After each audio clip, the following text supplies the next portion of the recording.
Hi అండి. ఇవాళ బంగాళదుంప కూర చేస్తున్నాను. చాలా సింపుల్గా చేసుకునే బంగాళదుంప కూర అండి. జస్ట్ ఉల్లిపాయలు వేసి టమాటోలు వేసి ఇంకెలాంటి వేరే వెజిటబుల్స్ కలపకుండా.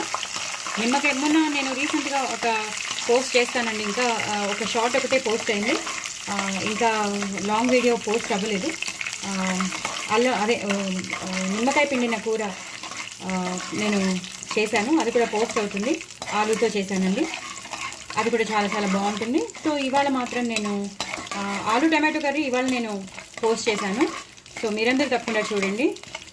సో నేను ఏ రోజు వస్తాయో తెలియదండి, బట్ నేను పోస్ట్ చేయడం మాత్రం పక్కగా పోస్ట్ చేస్తాను. నాకు కొంచెం ఎడిట్ చేసుకోవడానికి, వీడియో తయారు చేయడానికి టైం పడుతుంది. సో అందుకని తప్ప నేను చేసినవి ప్రతిదీ మీకు తప్పకుండా నేను షేర్ చేస్తూనే ఉంటాను. సో ఇది బాగా వేగిపోయాయండి. వేగిపోయాక ఇప్పుడు పచ్చిమిరపకాయలు వేసుకోవాలి. పచ్చిమిరపకాయలు వేసుకున్నాక ఉల్లిపాయలు వేసేస్తుంది. ఉల్లిపాయలు వేసేసుకుంటే ఏమవుతుందంటే వెంటనే పేలవు. ఇది పచ్చిమిరపకాయలు వేయాలని ఏం రూల్ లేదు, ఎందుకంటే ఆల్రెడీ ఇది పచ్చిమిరపకాయ కారం మొత్తం అంతా కూరకి పట్టాలి కాబట్టి ఇలాగే ఉండాలి. సో నేను ఒక పెద్ద ఉల్లిపాయ తరుక్కున్నానండి. ఇలా పొడవుగా కట్ చేసుకోవాలి. పచ్చిమిరపకాయలు కూడా ఒక 8 to 9 పచ్చిమిరపకాయలు తీసుకున్నాను, సగానికి కట్ చేశాను. ఉల్లిపాయ మాత్రం పెద్దది తీసుకున్నాను, చాలా పెద్దది తీసుకున్నాను. సో ఇన్ని ముక్కలు వచ్చాయన్నమాట. వీటిని మాత్రం పొడుగ్గా తరుక్కోవాలి. చాలా చాలా ఈజీగా చేసుకోవచ్చు. ఇందులో ఎలాంటి ఇంకేమీ వేసేయడాలు అంటే వేరే వేరే మసాలాలు ఏం వేయక్కర్లేదు. మన ఇంట్లో చాలా ఈజీగా ఉండే అవైలబుల్గా ఉండే మసాలాలతోనే మనం చేసేసుకోవచ్చు. ఎక్కువ మసాలాలు కూడా వేయలేదు నేను. ఎక్కువ మీకు తెలిసిపోతుంది, ఇప్పుడు మీరు చూస్తారు కదా. సో ఇప్పుడు ఉల్లిపాయలు వేగిపోతున్నాయండి. ఉల్లిపాయలు వేగిపోతున్నప్పుడే మీరు కొంచెం కరివేపాకు వేసుకోవాలి. అలాగే 1 స్పూన్ పసుపు వేసుకోవాలి. అంతా అల్లం వెల్లుల్లి పేస్ట్లోనే ఉంటుందండి. నేను మీకు చాలాసార్లు చెప్పాను అల్లం వెల్లుల్లి పేస్ట్ నేను ఇంట్లో చేసి పెట్టుకుంటున్నానని. ఈ మధ్య ఏదో వీడియో కూడా వచ్చింది, అల్లం వెల్లుల్లి పేస్ట్లో ఏదో కల్తీ ఏదో కలుస్తుందిట. సో బయట కొనకండి, మ్యాక్సిమం ఇంట్లోనే చేసుకోండి. అల్లం వెల్లుల్లిపాయ, పసుపు, అలాగే నూనె, ఉప్పు వేసేసి గ్రైండ్ చేసుకోండి, నీరు పోయకుండా. ఇలా తయారవుతుంది. చాలా చాలా పంజెంట్గా ఉంటుంది, చాలా స్ట్రాంగ్గా ఉంటుంది అన్నమాట. అంటే కొంచెం వేస్తే చాలన్నమాట. బిర్యానీకి కానీ దేనికైనా మనం ఇలాంటి కూరలు అల్లం వెల్లుల్లిపాయ పేస్ట్ వేసే కూరలు కానీ మసాలాస్ కానీ దేంట్లో అయినా వేయాలనుకుంటే మాత్రం మనం ఇలా వేసేసుకోవచ్చు. చాలా కొంచెం వేసిన 1/2 స్పూన్ వేస్తే చాలు మొత్తం కూర అంతా. కానీ బిర్యానీస్కి అయితే మనం తీసుకున్న రైస్ని బట్టి మనం వేసేసుకోవచ్చు. బట్ అదైతే అస్సలు కొనకండి, దయచేసి ఇంట్లోనే మీరు తయారు చేసుకోండి, నేను ఇందాక చెప్పినట్టు. సో ఇలా వేగిపోయి అల్లం వెల్లుల్లి పేస్ట్ కూడా బాగా అందులో కలిసిపోయింది. సో పచ్చివాసన కూడా పోయింది. నేను హైలో పెట్టాను కాబట్టి పచ్చివాసన కూడా పోయిందండి. ఇప్పుడు తరిగి పెట్టుకున్న టమాటోలు వేయాలి. సో ఈ టమాటోలు వేసాక మాత్రం కొంచెం టైం ఇవ్వాలి మగ్గడానికి. ఇవి మగ్గాక నేను మీకు చూపిస్తాను.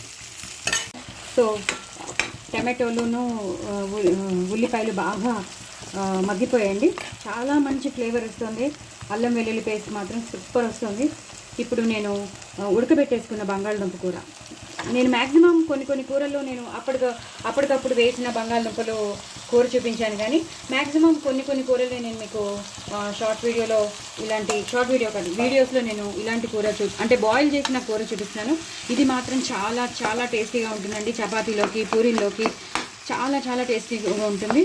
మీరు ఇలా మొత్తం అంతా నేను ఒక 8 బంగాళదుంపలు తీసుకున్నాను, పెద్ద పెద్దవి. వీటిని బాగా ఉడకబెట్టేసుకుంటే చాలా చాలా ఈజీగా చేసేసుకోవచ్చు మనం కూర. ఎంత బాగుంటుందో ఈ కూర. ఏం వేయట్లేదు చూడండి. నేను ఇప్పుడు మొత్తం కూర అంతా అయిపోయింది. మొత్తం ఇప్పుడు రెడీగా అన్నీ ఒకటేసారి వేసేయచ్చు. ఇప్పుడు నేను ఎప్పుడు తయారు చేసి పెట్టుకుని ఆవాలు, మెంతుల, ఎండుమిరపకాయల పొడి 1/2 స్పూన్ వేస్తున్నాను. అలాగే తగినంత ఉప్పు నేను కొంచెం తగ్గించేస్తున్నాను, మేము తక్కువ తింటాం కాబట్టి. అలాగే ఎక్కువ పచ్చిమిరపకాయలు వేసాం కదా, ఆ కూరకి సరిపోతుంది. అందుకే 1 స్పూన్ కారం వేస్తున్నాను, అది సరిపోతుంది. ఇదంతా మొత్తం కలిపేయాలండి. కలిపేశాక ఇప్పుడు మనం ఒక గ్లాస్ నీళ్లు పోయాలి. ఎందుకంటే మనం వాడుకునేది చపాతీలోకి, పూరీలోకి కాబట్టి కొంచెం మరీ అంత గట్టిగా ఉంటే కూడా బాగుండదు. కాబట్టి ఈ మాత్రం కన్సిస్టెన్సీలో ఉంటే చాలా చాలా టేస్టీగా ఉంటుందండి. ఇప్పుడు దీన్ని నేను హైలో పెట్టేసుకుంటున్నాను. ఇది ఎక్కువ ఉడకాల్సిన అవసరం కూడా లేదు, ఇంకా కూర అయిపోతుంది. జస్ట్ ఈ మాత్రం నీరు పోసేసాం కదా. ఇప్పుడు కలర్ చూసారు అసలు ఎంత బాగుందో, అసలు చాలా చాలా బాగుంటుందండి. ఇప్పుడు అన్ని ఉప్పు కారాలు అన్నీ వేసేసుకున్నాం కాబట్టి గరం మసాలా అనేది మాత్రం కంపల్సరీ వేయాలి, ఎందుకంటే ఆ ఫ్లేవర్ ఉంటేనే మనం తినగలుగుతాం. ఆ ఫ్లేవర్ వస్తేనే మనం చపాతీలో కానీ పూరీలో కూడా బాగుంటుంది. సో గరం మసాలా వేసేసాను. మీ ఇంట్లో చోలే మసాలా కానీ పావు భాజీ మసాలా అది కూడా ఉంటే వేసుకోవచ్చు. మా ఇంట్లో పావు భాజీ మసాలా ఉంది, సో అది నేను వేస్తున్నాను. అది కూడా కొంచెం వేసేసానండి, సో దట్ చాలా చాలా మంచి ఫ్లేవర్ వస్తుంది కూర.